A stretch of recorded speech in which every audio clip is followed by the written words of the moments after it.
In 2 days, it will be the Feast of Tabernacles. The Feast of Tabernacles is one of the 3 major festivals of Utah. So can this ancient festival bring us spiritual insights? Then I will briefly share my reflections while I draw. The Feast of Tabernacles, also known as the Harvest Festival, begins on the 15th day of the month of Utah and lasts for 7 days, starting after the autumn harvest is completed. All the Israelites shall make booths with large branches and dwell in them. The Feast of Tabernacles is a day of joy and happiness. The hardships and worries of the entire year have become a thing of the past. Everyone joyfully dwells in the booths, reminiscing about the past and how Jehovah led them out of slavery in Egypt. At that time, in the wilderness, they had no houses and no possessions, just like sojourners, drifting aimlessly, living a life in tents. Now, the difficult years in the wilderness have become a memory, but how can we forget God's 40 years of grace? There were the guidance of the cloud and fire pillars, and there was also the spiritual rock that followed them, providing them with sustenance at all times. What a wonderful season the Feast of Tabernacles is. Its spiritual significance is so rich. Therefore, the Feast of Tabernacles is not just a commemorative festival, it is also a profound reflection on God's grace, recalling the 40 years of wandering of the Israelites in the wilderness. They had no fixed dwelling and relied on tents. This transient lifestyle symbolizes their dependence on and faith in God. God led them with the cloud and fire pillars, guiding their way and providing living water that flowed from the rock, sustaining them in the drought. Let us consider whether there are certain similarities between our current situation and that of the past. We live in an era of great material abundance. The advancement of technology and the economy has brought unprecedented convenience.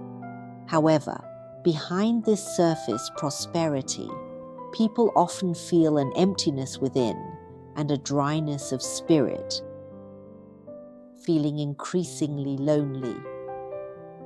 Inner anxiety and unrest are also on the rise. We live in an era of information explosion.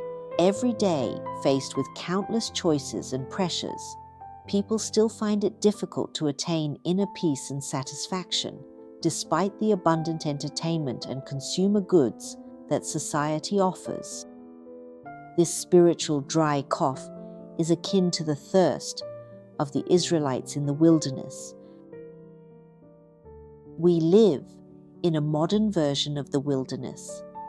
Despite having material abundance, we lack the living water that truly satisfies our souls.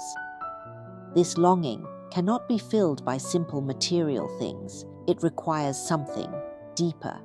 It is a satisfaction that transcends the superficial. A modern writer once shared his insights during the Feast of Tabernacles.